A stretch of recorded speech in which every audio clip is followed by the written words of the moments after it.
Halo berat-berat semua, gimana kabarnya nih? Semoga dalam keadaan baik ya, walau hidup ini tampak sulit.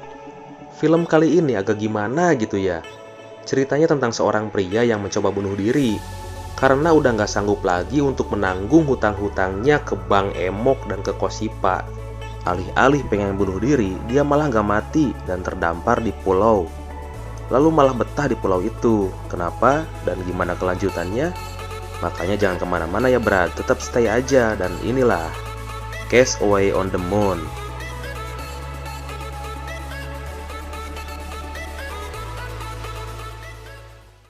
되셨나요? 네. 턱시 죄송합니다. Berlatar di Korea Selatan, seorang pria yang bernama Kim Song-gun tampak putus asa dan akan bunuh diri loncat dari atas jembatan.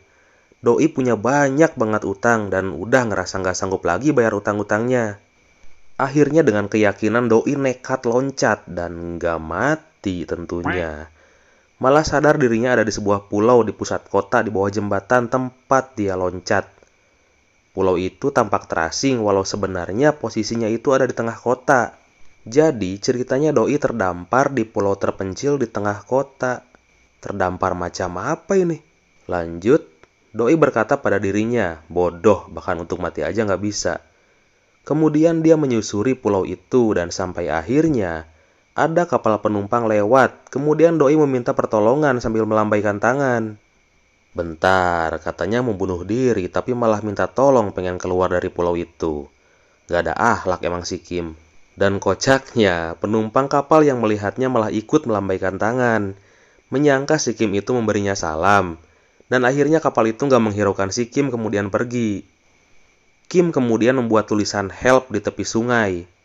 Percis kayak di film Castaway-nya Tom Hanks yang udah kita bahas sebelumnya. Jangan lupa ditonton ya Brad. Teringat masih ada handphone dan ternyata HP-nya itu masih nyala. Doi menelpon kekasihnya, sayangnya kekasihnya itu udah gak peduli padanya. Sampai HP-nya ngedrop dan mati. Akhirnya Doi menyadari kalaupun bisa keluar dari pulau itu gak akan membuat hidupnya lebih baik. Dan gak akan membuat dirinya terbebas dari masalah-masalahnya. Kim akhirnya mencoba bunuh diri lagi dengan cara gantung diri. Tapi karena Doi merasakan hasrat mules ingin beol yang sangat besar, akhirnya batal deh bunuh dirinya dan milih untuk beol dulu. Setelah melaksanakan hajatnya, Doi berpikir, kapan-kapan aja deh bunuh dirinya. Akhirnya Doi mengurungkan niatnya. Kim mencoba membuat api dengan menggesekkan kayu pada kayu. Ya, cara-cara survival gitu. Tapi gagal dan akhirnya Doi marah. Dan kemudian mengeluarkan korek gas untuk menyalakan rokoknya.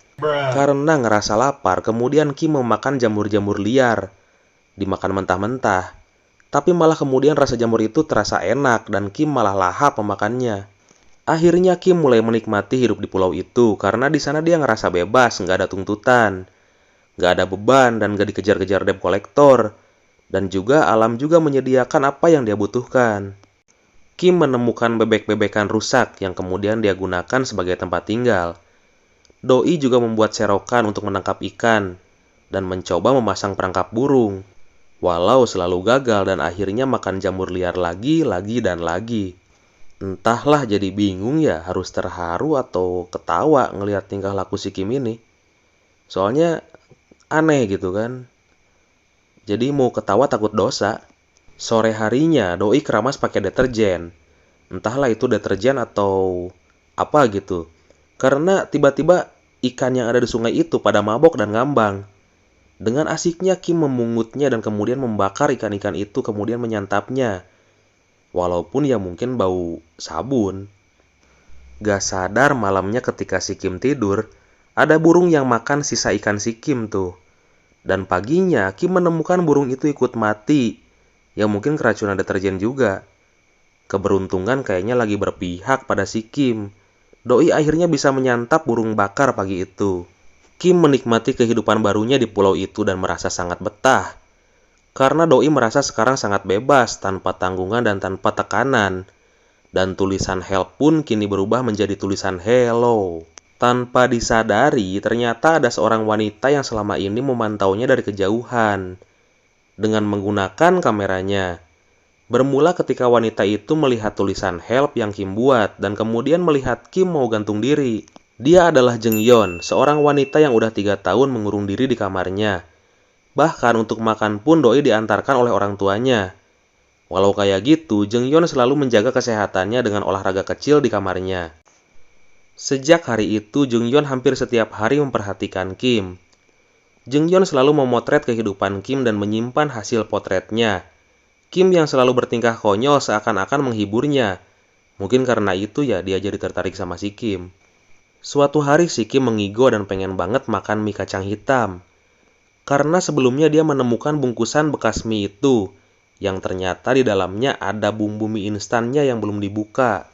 Kim kemudian mencoba membuat mie dengan tanaman-tanaman liar yang ada di pulau itu. Tapi tentunya ia selalu gagal. Kim ngerasa udah gak bisa nahan, pengen banget seakan-akan dia lagi ngidam pengen makan mie itu. Dan terus-menerus berpikir bagaimana caranya membuat mie itu dan memasaknya dengan bumbu yang Doi temukan. Sampai-sampai karena udah ngerasa gak tahan, Doi mau membuka bumbu mie itu dan mau memakannya langsung. Tapi Doi berpikir ulang dan mengurungkan niatnya. Akhirnya si Kim mendapatkan ide. Doi berpikir bahwa dalam tumpukan kotoran burung pasti ada biji jagung atau sayuran yang tadinya dimakan si burung.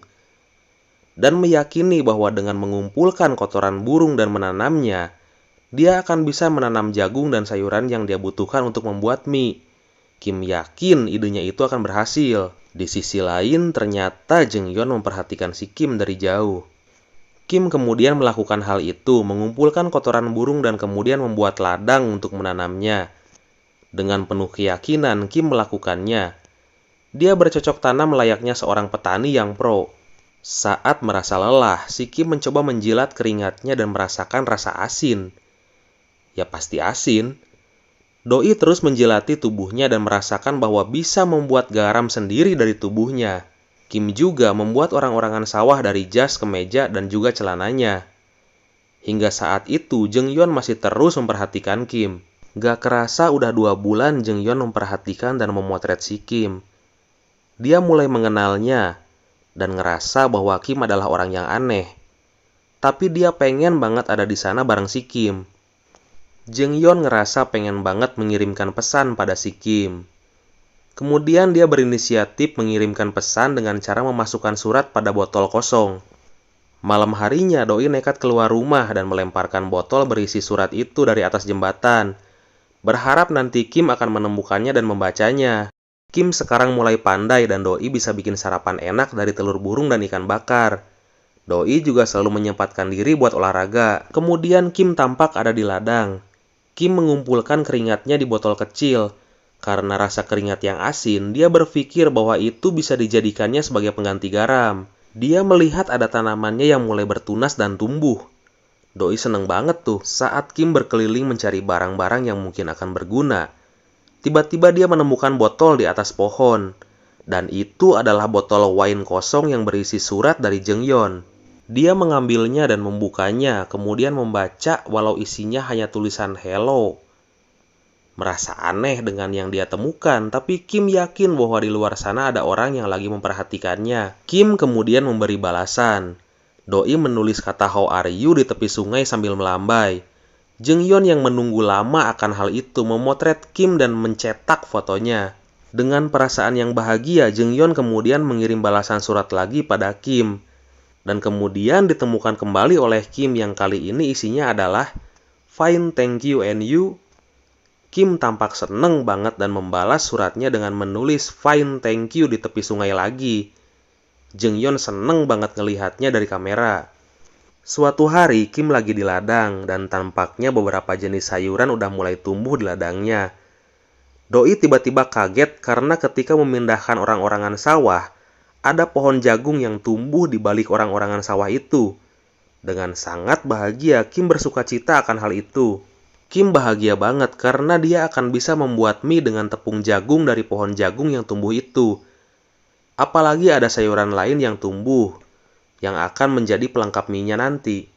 Jung Yeon yang tahu bahwa Kim pengen banget makan mie kacang hitam, kemudian berinisiatif mengirimkan beberapa makanan untuk Kim, dengan cara menyuruh kurir langganannya ke sana. Kurir itu kemudian pergi ke pulau mengantarkan makanan untuk Kim dengan mengayuh perahu bebek, dan akhirnya bertemu dengan Kim di pulau itu. Kurir bilang bahwa ada wanita yang mengirimkan mie kacang hitam untuk Kim. Tampak beberapa makanan disuguhkan kepada Kim. Kim bertanya siapakah wanita itu pada kurir, tapi kurir menjawab kalau dia pun belum pernah bertemu langsung dengan wanita itu. Tapi entah kenapa Kim malah menolaknya dan menyuruh kurir itu untuk membawa kembali semuanya. Jung Yeon yang memperhatikan dari jauh tampak kaget.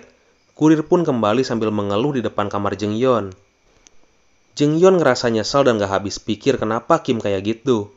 Akhirnya dia memakan sendiri makanan-makanan itu.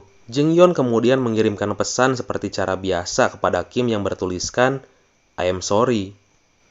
Karena ngerasa nggak mau Jung Yeon sedih dan kecewa, Kim menghiburnya dari jauh. Jung Yeon memperhatikannya sambil tersenyum dan menangis bahagia.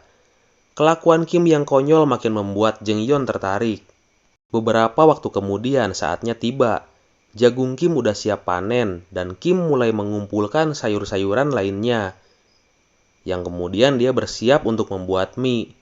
Dengan telaten dia melakukannya, membuat adonan, membentuk, merebusnya, dan kemudian menyiapkannya. Luar biasa, akhirnya Kim berhasil. Dia mengambil bumbu yang selama ini dia simpan dan menaburkannya. Kim bersiap menikmati mie-nya dengan pandangan haru. Mie-nya komplit dengan topping telur dan sayuran yang dia tanam sendiri.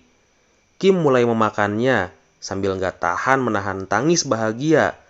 Dia menikmati mie kacang hitamnya yang selama ini dia inginkan. Walau itu adalah mungkin hal biasa, tapi dengan cara Kim yang menanam sendiri bahan yang dibutuhkan untuk membuat mie dan pelengkapnya, ini menjadi suatu hal yang sangat luar biasa dan inilah perjuangan. Gak ada yang gak mungkin selama kita mau mencoba dan berusaha. Lanjut, Jung Yeon yang juga memperhatikan Kim saat momen mie itu ikut terharu dan mengirimkan pesan bertuliskan, "Congratulations" pada Kim. Kim semakin penasaran dengan Jung Yeon. Siapa dia? Dan kenapa dia memperhatikannya selama ini? Kim pengen banget bertemu dengan Jung Yeon. Dia kemudian menulis di tepi sungai tulisan, "Who are you?" atau "Siapa kamu?" Jung Yeon kemudian melihat itu dan menjadi bingung bagaimana selanjutnya yang harus dia lakukan. Karena nggak pede, dia mencari foto wanita di internet dan mengambil foto wanita cantik yang kemudian akan dia kirimkan pada Kim. Tapi kemudian Jung Yeon mengurungkan niatnya. Kim yang selama ini berharap balasan dari Jung Yeon karena penasaran, gak juga mendapat kiriman balasan dari Jung Yeon. Kim menulis "Why" di tepi sungai, dan tentunya Jung Yeon mengetahui hal itu. Suatu saat Jung Yeon terlihat kaget mengetahui akun medsosnya dipenuhi dengan komentar orang-orang yang berkomentar negatif. Karena ternyata selama ini Jung Yeon berpura-pura seolah-olah menjadi selebgram di medsos. Dengan memasang foto-foto yang dia dapat dari internet, Jung Yeon nampak sangat sedih dan malu akan hal itu. Suatu malam angin dan hujan sangat deras datang, dan meluluh lantahkan tempat tinggal Kim termasuk kebun dan rumah bebeknya. Keesokan harinya saat Kim berkeliling untuk mengecek sekitar yang semalam terkena badai, tiba-tiba ada petugas dinas sosial datang. Kim berlari karena takut ditangkap walaupun akhirnya Kim ditangkap dan dibawa keluar dari pulau itu. Kim kemudian dibawa ke kota tapi kemudian diterlantarkan begitu saja oleh petugas.